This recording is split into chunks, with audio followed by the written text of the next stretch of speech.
महाभारत के युद्ध में भाग लेने वाले सबसे शक्तिशाली योद्धा कर्ण। उनके पास ऐसी असीम शक्ति थी कि कोई भी अस्त्र और शस्त्र उन्हें हरा नहीं सकता था। उनके पास ऐसा कवच और ऐसे कुंडल थे जिसके पार जाया नहीं जा सकता था। उनके कवच को कोई भी अस्त्र भेद नहीं सकता था, भले ही वो भगवान शिव का पाशुपतास्त्र ही क्यों ना हो। उनके कुंडल में भी ऐसी शक्ति थी जिससे वो अमर थे। लेकिन फिर भी, क्योंकि जब किसी की नियति आती है तो उसकी मृत्यु होना तय होता है, और कर्ण की नियति थी अधर्म का साथ देना, इसीलिए उनका अंत हुआ। लेकिन सवाल तो यही है, उनकी मृत्यु के बाद उनके इतने शक्तिशाली कवच और कुंडल आखिर कहां पर गए? अगर वो धरती लोक पर मौजूद हैं, क्योंकि वो भौतिक चीजें थी, तो वो धरती लोक पर ही होने चाहिए, लेकिन कहां? इस सवाल का जवाब शायद आपको अब तक नहीं मिला होगा, लेकिन मैं अपने पुराणों से ढूंढकर आपके लिए ये जवाब भी लेकर आया हूं। तो इस वीडियो को अंत तक जरूर देखिएगा, और यकीन कीजिए मैं पहले भी इस पर एक वीडियो बना चुका हूं जिसमें मैं आपको बता चुका हूं कि कर्ण के कवच और कुंडल कहां हो सकते हैं। लेकिन इस वीडियो में मैं आपके लिए नई जानकारी लेकर आया हूं जो आपको कहीं और पर नहीं मिलेगी। तो इस वीडियो को अंत तक देखिएगा। तो अब शुरू करते हैं उस कथा से।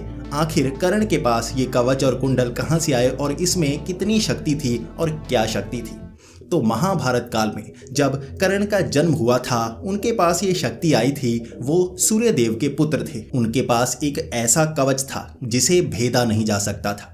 इस कवच के पार भगवान शिव का पाशुपतास्त्र भी नहीं जा सकता था, और इसका पता सबको लग गया था। और इसीलिए पांडव बहुत ज्यादा डर रहे थे कि कर्ण का अंत किया ही नहीं जा सकता। उनके पास एक ऐसा कवच है जिसके पार नहीं जा सकते, कोई भी अस्त्र शस्त्र उन्हें भेद नहीं सकता, तो कर्ण को हराया कैसे जाए?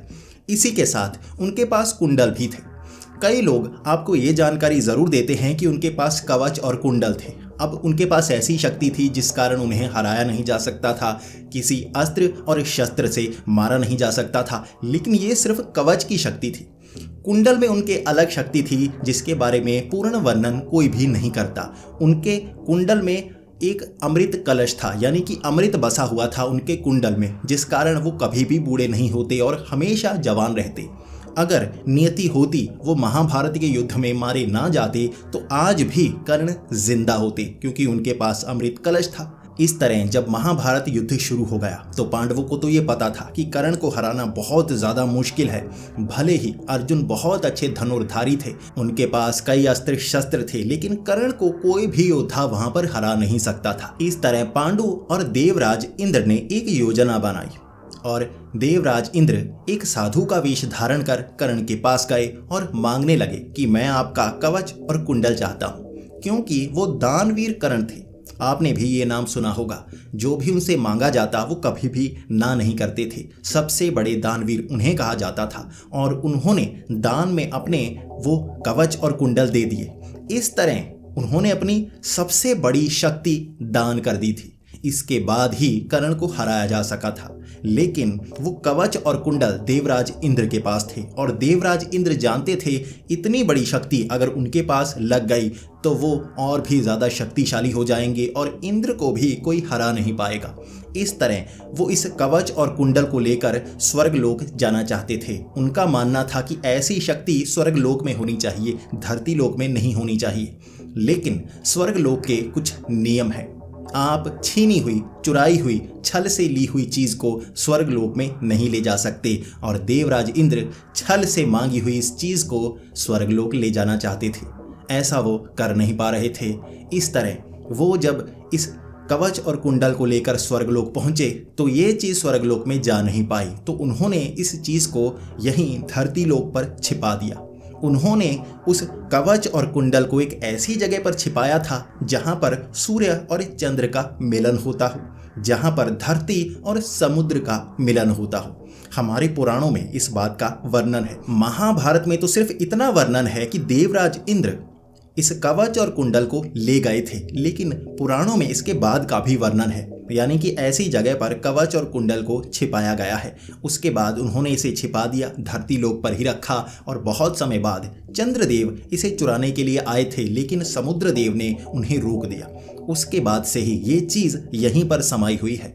यहीं धरती लोक पर है इतनी बड़ी शक्ति जिसे कोई देख नहीं पा रहा है। अगर हम अपने पुराणों का अध्ययन करें तो ये एक ऐसी जगह है जहां समुद्र और धरती का मिलन होता है, सूर्य और चंद्र का मिलन होता है, वो भी धरती में। तो ऐसी एक ही जगह है, वो है कोणार्क। आज के कोणार्क में सूर्य मंदिर मौजूद है जो उस समय महाभारत काल में भी हुआ करता था।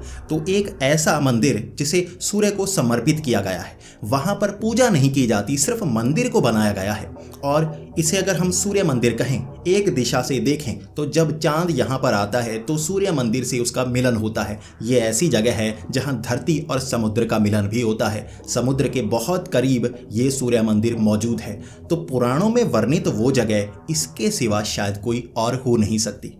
इस मंदिर को कई बार तोड़ा गया और बार बार बनाया गया। कई योद्धा थे, कई ज्ञानी थे जो पुराणों को पढ़ पाते थे। उन्हें यह पता शायद लग जाता होगा कि इस जगह पर कर्ण के कवच और कुंडल पड़े हैं, ऐसी शक्ति जिसके सामने पाशुपतास्त्र ब्रह्मास्त्र भी कुछ न कर सके। वो उसे पाने की कोशिश करते रहे। उन्होंने इस मंदिर को तोड़ा, लेकिन किसी को भी कर्ण के कवच और कुंडल मिल ना पाए। बार बार इस मंदिर को तोड़ा जाता रहा और दोबारा बनाया जाता रहा। ऐसा मंदिर, सूर्य को समर्पित एक ऐसा मंदिर जिसे तोड़ा जाता रहा, बनाया जाता रहा। लेकिन आप सोचेंगे उसे बनाया क्यों जाता रहा जब वहां पर पूजा की ही नहीं जाती। हमारे देश में कई ऐसे मंदिरों को तोड़ा गया, उसके इतिहास को मिटाया गया और अब हमें सही से ये भी नहीं पता कि वो मंदिर कहाँ पर मौजूद था। उसकी जो सही स्थिति है वो थोड़ी सी बदलती रही। असल में पता लग ही नहीं पाया कि असली मंदिर कहाँ थे। जबकि ये सूर्य मंदिर, जिसे 5000 से 7000 साल पुराना माना जाता है, बार बार टूटता रहा और वहीं पर बनता रहा। लेकिन अब तक यहाँ पर पूजा नहीं की गई। इसका क्या कारण हो सकता है? तो हमारी समझ में यही आता है कि इसके नीचे कोई ऐसी चीज़ है जो बहुत ज़्यादा सुरक्षित है और उसकी जानकारी देने के लिए इस मंदिर को बार बार बनाया गया। कई जानकार मानते हैं कि पुराणों में साफ साफ तो कहा गया है, जहां पर सूर्य और चंद्र का मिलन होता हो, धरती और समुद्र का मिलन होता हो, वहीं पर कर्ण के कवच और कुंडल को छिपाया गया है। ये वही जगह है। लेकिन किसी ने भी इसे ढूंढा नहीं या वो ढूंढ नहीं पाया। मंदिर को इतनी बार तोड़ा गया लेकिन कर्ण के कवच और कुंडल मिले नहीं। इसका कारण क्या हो सकता है? इसका कारण आपको गहन अध्ययन से समझ में आएगा। मैं कोई बहुत बड़ा ज्ञानी नहीं हूँ। मैं आसानी से पुराणों को पढ़ सकता हूँ जैसे आप पढ़ सकते हैं। आप भी थोड़ा सा तर्क लगाएं तो कुछ खास पॉइंट्स को अगर किताब पर नोट करते जाएं तो आप समझ जाएंगे ये चीज़ है, इसकी ट्रांसलेशन ये है, और उसे समझने के बाद आप उस पर काम भी कर सकते हैं। इसी तरह से मैं भी पुराणों में चीज़ों को ढूंढता हूँ, बड़ी आसानी से वो चीज़ें मुझे मिल जाती हैं और मैं आपके सामने प्रस्तुत कर देता हूँ। तो ये चीज़ भी पुराणों में ढूंढ कर मैंने आपके सामने प्रस्तुत कर दी। ऐसा ही कई और लोग भी कर सकते हैं। जिस तरह से मुझे बस थोड़ा सा ज्ञान है हिंदू धर्म का और उस ज्ञान से भी मैं ये वीडियोस बना पाता हूँ। लेकिन कई संत महात्मा इतिहास में ऐसे रहे, कई क्रूर लोग ऐसे रहे जिन्हें धर्म का ज्ञान शायद हमसे बहुत ज़्यादा था और उन्होंने भी ये जाना होगा कि ऐसी जगह कवच और कुंडल हो सकते हैं। उन्होंने वहाँ जाकर कवच और कुंडल ढूंढने की कोशिश की होगी। क्या पुराणों में इतनी आसानी से बता दिया होगा कि यहाँ कवच और कुंडल पड़े हैं? आपको नहीं लगता ये काफ़ी ज़्यादा आसान है? हमारे पूर्वज, हमारे संत महात्मा ऋषि मुनि इतने समझदार थे कि उन्होंने हर किसी को भ्रमित करने के लिए ये जानकारी पुराणों में डाली होगी ताकि कोई इतनी आसानी से कवच और कुंडल को ना पा पाए। तो अब ये जानने की कोशिश करते हैं कि कवच और कुंडल अगर यहाँ पर नहीं है तो कहाँ हो सकते हैं। तो जानिए शक्तियों को कर्ण के कवच और कुंडल से। कवच एक ऐसी शक्ति जिसे भेदा नहीं जा सकता और कुंडल जिसमें अमृत समाया हुआ है। अमृत जिसके सेवन से, जिसको छूने भर से जो बूढ़ा है वो जवान हो सकता है। ऐसी कौन सी जगह है जहां तक हमारी विज्ञान पहुंच नहीं सकती? वहां बहुत शक्ति है और वहां कोई भी बूढ़ा ना होता। आपके दिमाग में कौन सी जगह आती है? और वो जगह कोणार्क मंदिर से जुड़ी हुई भी हो। कोणार्क मंदिर को खास तौर पर सूर्य मंदिर कहा जाता है, लेकिन कई जानकारों का कहना है ये सिर्फ सूर्य मंदिर नहीं है, ये दिशा बताने वाला एक पूरा का पूरा यंत्र है। ये रथ है सूर्य का जो दिशा बताता है। और कौन सी दिशा बताता है? हिमालय की दिशा। तो हिमालय में वो कौन सी जगह है जहां तक हम पहुंच नहीं सकते और वहां कोई बूढ़ा ना होता हो? ज्ञानगंज। ज्ञानगंज में एक पूरी मॉडर्न सिटी समाई हुई है जहां तक हम पहुंच नहीं पा रहे। हमारे पुराणों में उसके बारे में वर्णन किया गया है। एक ऐसी जगह जो बहुत मॉडर्न है, जहाँ पर सारे पुराने अस्त्र और शस्त्र की जानकारी रखी गई है। वहाँ पर कोई बूढ़ा नहीं होता और इसीलिए उस जानकारी को वो आगे बढ़ाते जा रहे हैं। उनकी मृत्यु ही नहीं होती। कौन सी शक्ति है जो उनकी मृत्यु होने नहीं देती, और कौन सी शक्ति है जो उनकी सुरक्षा कर रही है, और ऐसी सुरक्षा कि कोई भी वहां पर पहुंच नहीं सकता। क्या आपको कर्ण के कवच और कुंडल का ज्ञानगंज से कोई मिलन नहीं लगता? और क्या आपको नहीं लगता पुराणों में इतनी आसानी से बता दिया गया होगा कि कोणार्क मंदिर के नीचे कवच और कुंडल पड़े हैं तो लोग पहले ही उसे निकाल चुके होंगे और वो इसका इस्तेमाल भी कर रहे होंगे। लेकिन शायद कवच और कुंडल वहां छिपाए ही नहीं गए, ये भ्रमित करने के लिए था। और असल में कवच और कुंडल सबसे पवित्र जगह यानी कि ज्ञानगंज में रखे गए और वहां पर इस्तेमाल आज भी किए जा रहे हैं अच्छे कार्यों के लिए। आप मेरी बात से कितना सहमत हैं प्लीज़ कमेंट्स में ज़रूर बताएं। मैं ये नई जानकारी आपके लिए लेकर आया हूँ और हर बार मैं पुराणों को खंगाल कर नई जानकारी आपके सामने लाने की कोशिश करता रहता हूँ। आप ज़्यादा से ज़्यादा लाइक करेंगी तो ये वीडियो ज़्यादा पॉपुलर होगी और हमारी वीडियोस पर ज़्यादा व्यूज़ आएंगे तो मैं और अच्छे से काम कर पाऊँगा।